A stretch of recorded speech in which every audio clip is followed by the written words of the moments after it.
My daughter-in-law threw my only dress into the trash and told me I'd do nothing but embarrass my son at his big promotion gala. I looked down at the torn cardboard box. I didn't cry.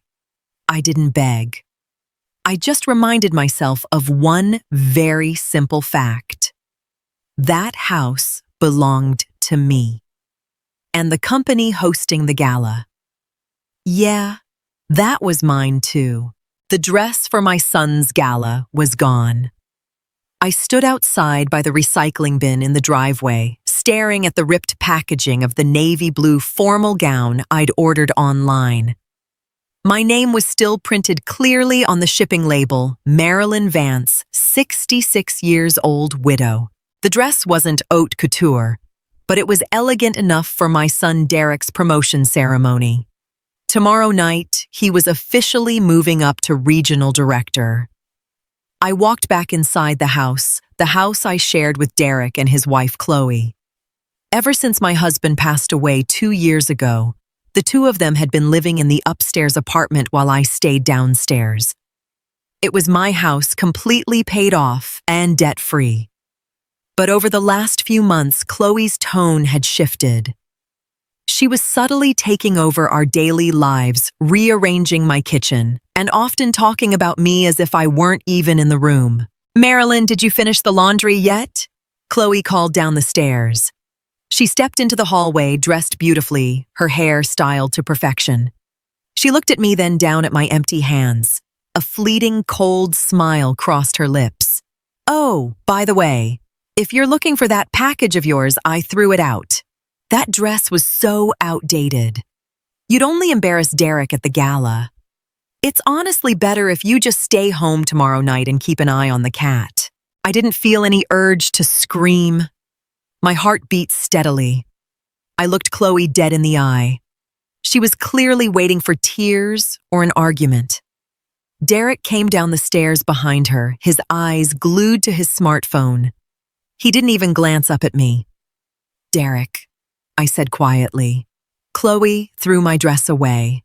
Derek sighed, visibly annoyed by the domestic drama. "Mom, please not this again. Chloe just knows what's appropriate for these kinds of high-profile events. Just stay home. This is a huge night for my career." They brushed past me without waiting for a reply. The front door clicked shut behind them. I stood in the hallway and made a choice right then and there. If they thought I was a burden, they were about to get a crash course in what true independence looked like. I didn't cry. Tears don't change reality. Only actions do. I went into the kitchen and pulled out my financial ledger. For the past 2 years, I had been footing the bill for the entire house: electricity, gas, water, even the high-speed internet. Derek and Chloe were living upstairs, completely rent-free, so they could save up for a down payment on a place of their own. That had been my offer. A mistake, I now realized. I sat down at the kitchen table and opened my online banking app. I canceled the monthly automatic transfer I'd been making into our shared account for groceries and household expenses. From now on, everyone was on their own. Next, I called my longtime friend Evelyn. She owned a high-end boutique downtown. "Evelyn, I need a dress for tomorrow night. Something spectacular. Do you have some time for me?" I asked. "For you, always, Marilyn. Come on down," she replied. 2 hours later, I was standing in Evelyn's boutique. I chose a sleek, deep black silk dress paired with a tailored blazer. It cost significantly more than the first dress, but I paid for it from my own savings without a second thought. I wasn't a penniless widow living on her son's charity.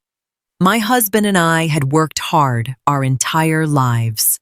When I got home that evening, Derek and Chloe were sitting in the living room eating dinner. They had ordered takeout, but only for 2. There wasn't even a plate set out for me.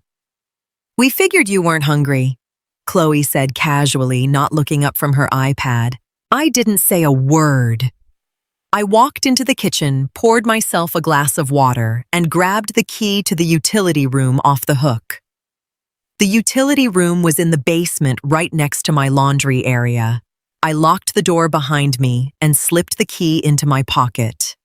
Derek and Chloe had no idea that I had made a few other preparations that evening. Tomorrow was the gala, and I was absolutely going to be there. The next morning, the atmosphere in the house was freezing. I got up at 6, drank my coffee, and read the morning paper. At 7, Derek rushed into the kitchen wearing his bathrobe and looking completely stressed. "Mom, the hot water isn't working upstairs. Can you go check the basement?" he asked, pouring himself a cup of coffee. "The boiler for the upper unit is turned off, Derek," I said, calmly, never looking up from my paper. Derek froze. "What? Why?" "Because as of today, I'm separating our utility bills. You two live upstairs rent-free, but I am no longer funding your lifestyle. If you want hot water, we'll need to have the city install a separate meter. Until then, the valve stays shut." Right at that moment, Chloe walked into the kitchen and caught the tail end of the conversation. Her face turned bright red. "This is ridiculous. We have to get ready for a gala today. You can't just cut off our water because your feelings are hurt about some dress." I stood up, slowly walked my coffee mug over to the sink, and turned around. "My feelings aren't hurt, Chloe. I'm just drawing boundaries. You threw away my property and cut me out of your plans. That was your choice. My choice is to keep my money for myself." Derek looked helplessly back and forth between his wife and me. "Mom, please not today. This is literally the biggest night of my life." "Then you two better hurry.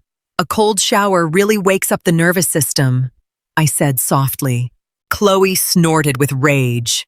"Forget her, Derek. She's just throwing a tantrum for attention. We'll shower at the gym. Some bitter old woman isn't going to stop us." She grabbed Derek by the arm and dragged him out of the kitchen.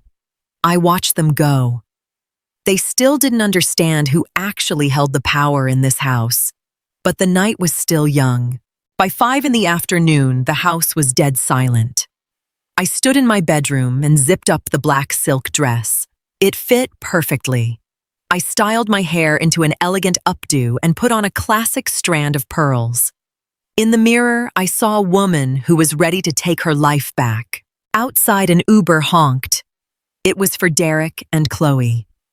I heard their footsteps in the hallway, their voices hushed in a tense argument. Derek was complaining about being pressed for time, while Chloe snapped back at him to calm down. They probably thought I was sitting miserably in my kitchen feeding the cat. I opened my door and stepped into the foyer, right as they were about to open the front door. Chloe turned around. When she saw me, she stopped dead in her tracks. Her eyes swept over my dress, the pearls, and my elegant heels. Her face contorted with anger. "What do you think you're doing, Marilyn?" she demanded. "I told you you're not invited. You're only going to embarrass Derek. You're a liability to his new position." Derek looked at me completely shocked by how elegant I looked, but he didn't say a word. He was too weak to stand up to his wife. "I'm going out, Chloe," I said evenly. "What I do is no longer any of your business." "Well, you're not riding with us in this car," Chloe hissed. She grabbed Derek's arm, threw open the front door, and practically dragged him outside. "Just leave her here to rot, Derek. She's completely irrelevant to your future." The door slammed shut. They drove off, absolutely convinced they had won. They had no idea that my own private car was already waiting around the corner. And more importantly, they didn't know who was actually footing the bill for this entire gala. The car dropped me off at the Grand Hotel downtown, where the gala was being held. During the drive, my mind drifted to my late husband's company. It was a successful mid-sized logistics firm that he had built from the ground up 30 years ago. When he passed, I inherited 100% of the company's shares. I had stepped away from the day-to-day operations and handed the reins over to our trusted CEO, Mr. Vance. No relation, just a wonderful man named Arthur Vance. Derek had been working at the company for 3 years. He had worked his way up, but he had no idea that the anonymous holding company that owned the firm was entirely mine. My husband and I had always agreed that Derek needed to earn his success through his own hard work, not through nepotism. So we kept my role completely under wraps. Derek genuinely believed I lived on a modest widow's pension. I stepped out of the car. The lights of the venue gleamed and guests were pouring into the grand ballroom. I walked through the main entrance. Near the reception desk, Arthur Vance was greeting VIP guests. The moment his eyes landed on me, his face lit up. "Marilyn, what an absolute honor. I wasn't sure if you'd make it tonight," he said, shaking my hand warmly. "I wouldn't miss my son's big night for the world, Arthur," I replied with a smile. "But I'd prefer to observe things from the background first. Please don't tell Derek I'm here just yet." "Of course, whatever you wish. Your table is reserved in the VIP tier right next to the stage," he said, signaling a waiter to escort me. I entered the ballroom. The atmosphere was upscale, with a live jazz trio playing softly in the background. I spotted Derek and Chloe standing near the catering stations. Chloe was laughing loudly, chatting up a few members of the board of directors. She looked like a queen who had just ascended her throne. She had no clue that her throne was built on incredibly thin ice. I took my seat at my table in the dimly lit VIP section. From here, I had a perfect view of the entire room without being easily spotted. A waiter brought me a glass of champagne. I watched Derek. He looked incredibly nervous, constantly adjusting his silk tie. Chloe, on the other hand, was practically glowing with arrogance. She was handing out business cards, acting like she owned the place. After about half an hour, I decided to grab a few hors d'oeuvres from the buffet. I walked slowly through the crowd. Just as I reached for a plate, Chloe turned around. The smile on her face instantly froze. "You," she whispered furiously, trying desperately not to attract the attention of the surrounding guests. She grabbed me roughly by the elbow and yanked me a few steps into a quieter corner. "What are you doing here? How did you even get in? This is a private event for the company's elite, not for paranoid mothers-in-law." Derek noticed the commotion and hurried over, his face drained of color. "Mom, why are you here? I told you. I'm here to watch the celebration, Derek," I said, my voice steady and firm. I gently but decisively pulled my arm out of Chloe's grip. "I have just as much right to be here as anyone else." "You have absolutely no right to be here," Chloe hissed. "You're an embarrassment. Look at you. You don't belong here. Derek, tell her to leave right now or I'm going to have security throw her out." Derek looked down at the floor, burning with shame. "Mom, please just go. You're ruining everything for me." I looked at my son. Looking back at me, there was no love in his eyes, only the fear of his wife and a desperate greed for status. In that exact moment, the very last spark of pity I had for him died. "Fine," I said quietly. "I'll leave." Chloe smiled triumphantly. She truly believed she had defeated me once and for all. I didn't go home. I walked straight back to the VIP lounge and asked the staff to fetch Arthur Vance for me. A few minutes later, the CEO was standing by my table. "Marilyn, is everything all right?" he asked, noticing the serious look on my face. "Arthur, regarding Derek's promotion. Has the contract actually been signed yet?" I asked directly. "No, the official announcement and signing are scheduled to happen on stage in just a few minutes. It's the highlight of the evening," he explained. Good. The promotion is officially canceled, I said calmly. Arthur looked at me in surprise, but he didn't argue. He had known me for decades and knew I never made rash decisions. May I ask why? Derek has shown a severe lack of leadership capabilities and a complete disregard for the core values of this company. Someone who allows outside influences to dictate their actions and turns their back on their own roots isn't ready to manage a team of 100 employees. We will reopen the position for applications internally. Understood, Arthur said, nodding respectfully. And how would you like to handle this? I'm going to give the keynote speech myself. Introduce me as the majority shareholder of the holding company. It's time to clear up a few misunderstandings. It will be my absolute pleasure, Marilyn, he said with a knowing smile. I sat at the table and finished my champagne. My heart rate didn't even spike. Instead, I felt a deep, liberating sense of clarity. Derek had made his choice. Now he had to live with the consequences. The stage lights flared to life, and the MC grabbed the microphone. The finale had begun. Ladies and gentlemen, the MC's voice boomed through the speakers. The entire ballroom instantly fell silent. We have reached the pinnacle of our evening, the official appointment of our new regional director. To give the introductory address, please welcome the CEO of the Vance Group, Arthur Vance. Applause erupted. Arthur stepped up to the podium. He delivered a brief, eloquent speech about the company's record-breaking year. I glanced over at Derek and Chloe, who were standing right in the front row. Chloe was holding Derek's hand, beaming with pride. She was so entirely certain of herself. Normally, I would be presenting the promotion tonight, Arthur continued. But tonight we have a very special guest. The majority owner of our holding company, who has preferred to remain in the background for many years, is here with us tonight to personally announce the decision.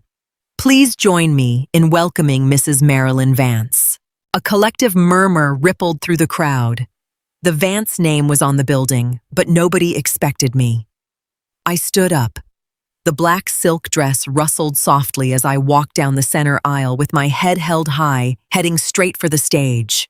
As I passed the front row, I caught a glimpse of Derek's face. His eyes were wide with horror, his jaw completely slack. He looked like he had just seen a ghost. Next to him, Chloe stood frozen in sheer terror. Every ounce of color had drained from her face. She clung to Derek's arm, but he didn't even react. I walked up the steps onto the stage. Arthur stepped aside and handed me the microphone with a respectful bow. I looked out into the crowd, straight into the eyes of my son. I spoke slowly, my voice echoing clearly through the microphone. Good evening, ladies and gentlemen. My late husband and I built this company on the fundamental principle that success is earned through hard work, integrity, and above all, respect. Anyone who cannot show respect to the people who help them get to where they are has absolutely no business being in a leadership position at this company.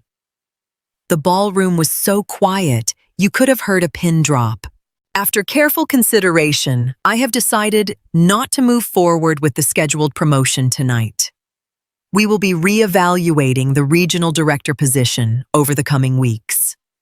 Thank you all for your understanding, and please enjoy the rest of your evening. I handed the microphone back to Arthur and walked off the stage. I didn't stick around for the applause or the fallout. I walked straight toward the exit. But Derek and Chloe came running after me, catching up to me in the hotel lobby. Derek was on the verge of tears. Mom, what did you do? Why would you do that to me? That was my entire career. Chloe was shaking with a mix of rage and shock. She tried to keep her voice down, but she sounded utterly hysterical. Marilyn, this is all just a huge misunderstanding. We had no idea. I only threw that dress out because I raised a single hand. Chloe shut her mouth instantly. This isn't just about a dress, Chloe, I said coldly. This is about your character. You thought I was old, weak, and useless. You wanted to dictate my life while living off my dime. I turned my eyes to Derek. Tomorrow morning, the two of you are packing your things. You have exactly 4 weeks to find your own apartment. The locks on the house are being changed tomorrow afternoon. 4 weeks later, I sat alone in my backyard. It was a beautiful, sunny Saturday morning. The moving truck had pulled out of the driveway about an hour ago. Derek and Chloe had loaded up their last remaining boxes. There were no grand goodbyes, no tears. Derek had tried to stammer out an apology before leaving, but I hadn't accepted it. Words mean absolutely nothing when they're only spoken out of a fear of losing out. They were going to have to rent a small apartment now and learn what it actually costs to live in the real world. The house was completely quiet now, but it wasn't a lonely kind of silence. It was the peaceful silence of freedom. I sipped my coffee and felt a profound sense of relief wash over me. I had my home back, my finances were completely separated, and my boundaries were set in stone. My phone rang on the table. It was Arthur. Good morning, Marilyn. Just wanted to call and make sure you're doing all right. We have the board meeting next week. Good morning, Arthur, I said, smiling. Everything is wonderful. I'm actually really looking forward to the meeting. In fact, you can expect to see me around the office a lot more often from now on. We would be absolutely thrilled to have you, he replied. I hung up and set the phone down. I looked at my hands. They were older, yes, but they were more than strong enough to steer the course of my own life. I hadn't needed shouting matches or dramatic scenes, just clear choices and firm actions. I stood up, walked inside to grab a fresh slice of coffee cake, and settled in to enjoy the rest of the day in my own quiet, peaceful home.